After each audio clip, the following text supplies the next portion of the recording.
Halo guys, Edma di sini dan kali ini kita akan membahas uji validitas dan reliabilitas pada skripsi. Oke, ini adalah judul skripsinya. Pengaruh kesadaran wajib pajak, pelayanan perpajakan dan kepatuhan wajib pajak terhadap penerimaan pajak pada kantor pelayanan pajak pertama Medan Timur. Sebelum melakukan pengujian validitas dan reliabilitas, kita harus tahu nih data yang kita butuhkan itu apa aja. Ini adalah data angket yang kita sebarkan. Ini adalah X1 kesadaran wajib pajak dengan 10 soal dan 100 responden. Ini adalah X2-nya pelayanan perpajakan dengan 5 soal dan 100 responden. Ini adalah X3-nya kepatuhan wajib pajak dengan 6 soal dan 100 responden juga. Dan yang terakhir, ini adalah Y sebagai variabel Y yang mempunyai 5 soal dan 100 responden.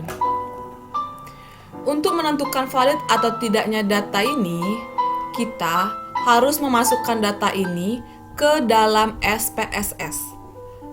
Ini adalah hasil jika kita memasukkannya data ke SPSS. Oke. Seperti ini.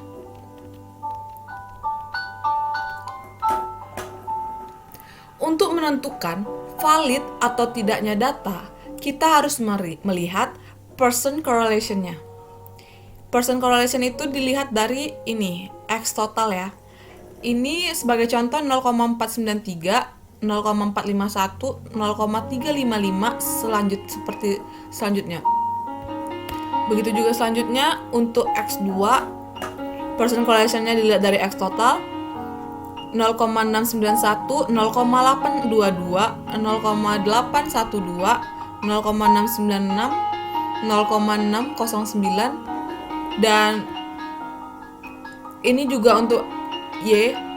Sebelumnya juga di sini ada sebenarnya X3-nya. Sama aja, ini Y juga. Person correlation-nya dilihat dari X totalnya. Satu nggak dipakai ya. Ini adalah 0,399, 0,598, 0,789, 0,749, 0,678 yang akan dimasukkan ke dalam sini. Nah, ini dia. Person correlation-nya dimasukkan ke dalam ini. Dan untuk menentukannya, kita harus melihat person correlation-nya harus lebih tinggi dari Airtable untuk melihat valid atau tidaknya.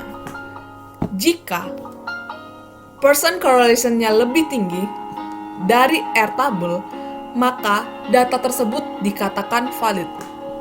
Person correlation-nya 0,493 lebih tinggi daripada Airtable-nya 0,1946. Airtable ini didapatkan dari jumlah respondennya sesuai dengan jumlah respondennya. Kalau 100 berarti dia Airtable-nya 0,1946. Dan itu tuh ada ketentuan-ketentuannya. Untuk person correlation yang kedua ini dalam kesadaran wajib pajak dalam X1-nya 0,451 lebih tinggi daripada 0,1946 maka dikatakan valid.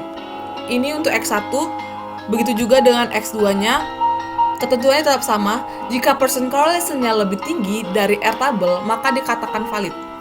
Lihat ini, person correlation-nya 0,691 dan Airtable-nya 0,1946. Valid. Ini juga untuk X3-nya. Jika person correlation-nya lebih tinggi dari Airtable, maka dikatakan valid. Person correlation-nya 0,680 dan Airtable-nya 0,1946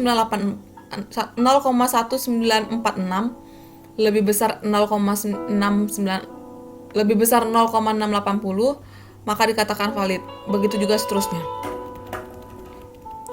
Ini juga untuk variabel Y-nya penerimaan pajak. Person correlation-nya lebih tinggi 0,399 daripada Airtable-nya 0,1946. Valid.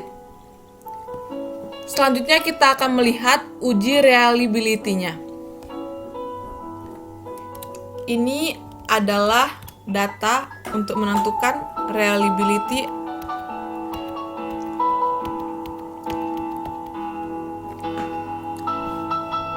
untuk menentukan reliable.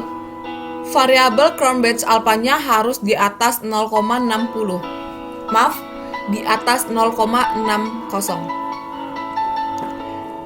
Cronbach di sini untuk kesadaran wajib pajak ada 0,739 dan pelayanan perpajakan Cronbach-nya ada 0,777.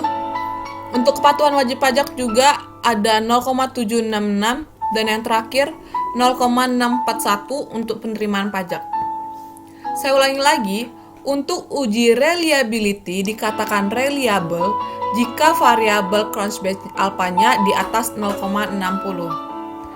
Kembali lagi untuk melihat valid atau tidaknya, maaf, untuk reliable atau tidak.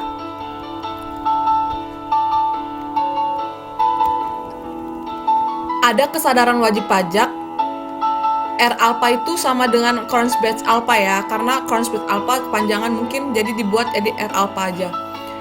R alpha-nya tadi 0,739 untuk kesadaran wajib pajak, dia lebih tinggi daripada R kritis 0,6. Ini udah ketentuan untuk menentukan reliable atau tidak. Karena R alpha-nya lebih besar daripada R kritis, maka data tersebut dikatakan reliable.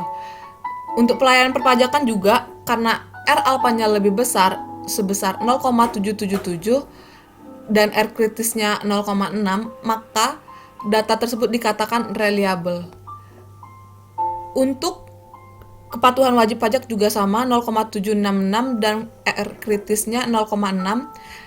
Data tersebut dikatakan reliable. Begitu juga untuk pendapatan pajak sebagai variabel Y-nya 0,641 dan R kritisnya 0,6, data tersebut dikatakan reliable. Oke, sekian untuk penjelasan valid atau tidak validnya dan reliable atau tidaknya skripsi ini dalam datanya. Terima kasih sudah menonton. Terima kasih sudah memperhatikan setiap penjelasan yang saya jelaskan.